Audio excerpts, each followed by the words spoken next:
Hello everyone, আজ আমরা for লুপের কাজ শিখব। ফর লুপ এবং হোয়াইল লুপ সেম একইভাবে কাজ করে, শুধু এদের স্ট্রাকচারটা একটু আলাদা। তো চলুন একটি প্রোগ্রামের মাধ্যমে আমরা তা দেখে নিই।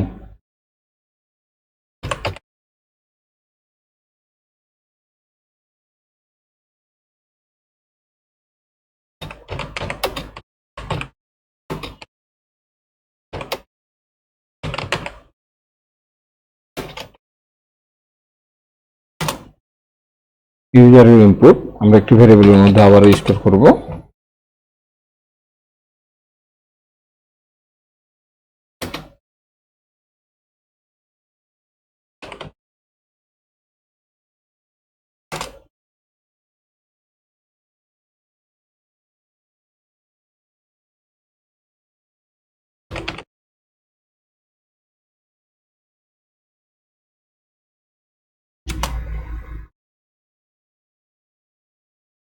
ফর লুপের ক্ষেত্রে প্রথমেই আপনাকে একটা ইনিশিয়ালাইজেশন দিতে হবে,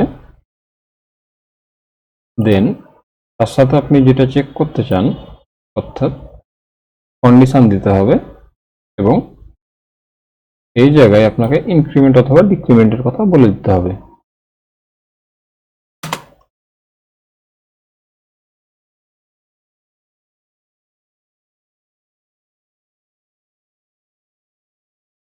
সাপোজ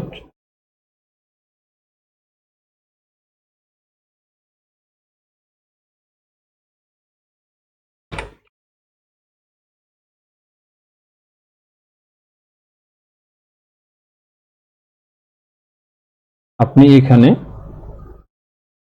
আপনার ভেরিয়েবল ডিক্লেয়ার করতে পারেন অথবা বাইরেও ডিক্লেয়ার করে আসতে পারেন ইন্ট আই, তাহলে আপনাকে ফর লুপের মধ্যে আর ডিক্লেয়ার করা লাগবে না।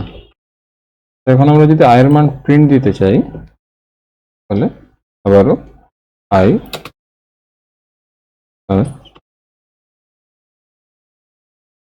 ব্যাস। তো এটা কাজ করছে কিভাবে? প্রথমে আই এর মান 0 করছে, দেন চেক করে দেখছে যে আই এর মান টার্গেটের চাইতে ছোট কিনা। যদি ছোট হয় তাহলে আই এর মানটা প্রিন্ট করবে, যদি ছোট না হয় তাহলে ফর লুপ থেকে বের হয়ে চলে আসবে।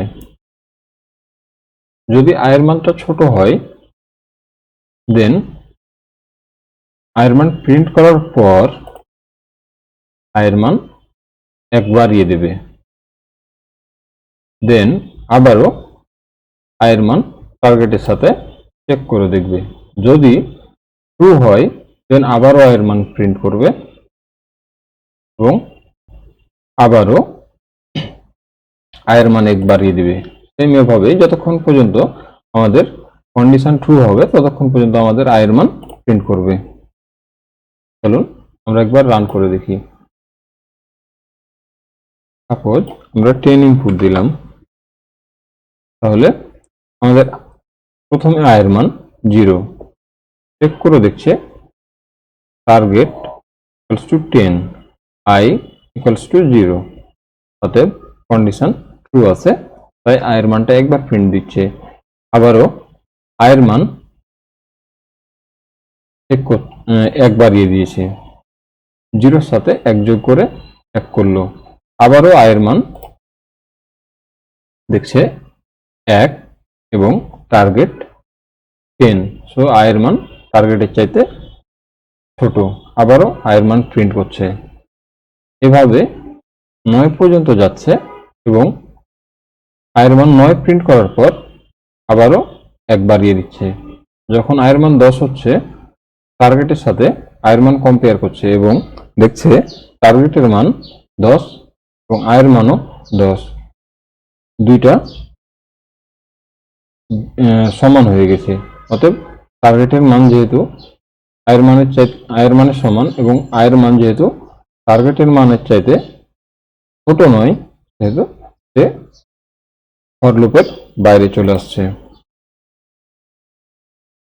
তো আজ এ পর্যন্ত, ধন্যবাদ।